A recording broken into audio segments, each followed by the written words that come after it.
For today's video, magluluto pala tayo ng killer pork ribs. Tinawag itong killer pork ribs kasi kapag ginawa nyo itong mga brother, mapapalaban kayo ng maraming kanin. Bukod sa masarap pa, sobrang lambot pa ng ribs na halos matanggal na sa buto. Kaya panuorin yung buong video at umpisahan na natin. Meron nga pala akong nabiling pork ribs sa merkado. Ang unang gagawin natin, hiwa-hiwain lang natin pa isa-isa ang buto. At kapag okay na, ipapanser natin to sa ating maliit na kawali. Kapag ganyan ang hitsura, gigisahin lang natin, lagyan lang nating bawang at syempre hindi mawawala yung sibuyas. At kapag mapula na, ibalik na naman natin tong ribs. Nagpalit pala ako na medyo malalim na kawali guys kasi sobra lang liit yung unang ginamit ko na kawali na halos tumalo na yung ribs. So ngayon, i-continue natin ang paglagay natin ng ingredients guys. Ang unang gagawin natin, ilagyan natin ng tuyo. Syempre, hindi mawawala yung suka. Lagyan natin ng paminta, oyster sauce, at syempre, lagyan din natin ng dahon ng laurel. At paghalo-haluin mo lang. Kapag ganyan ang hitsura,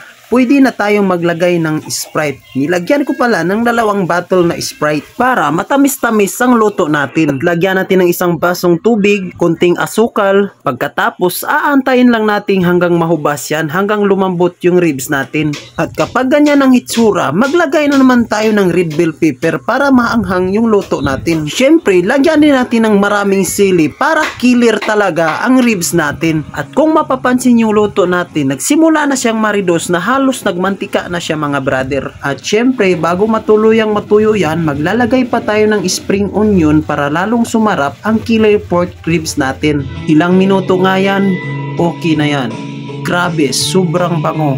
Takam na takam ka talaga pag ikaw nang kumain nito guys. Hindi na natin patagalan yan, magti-taste na tayo.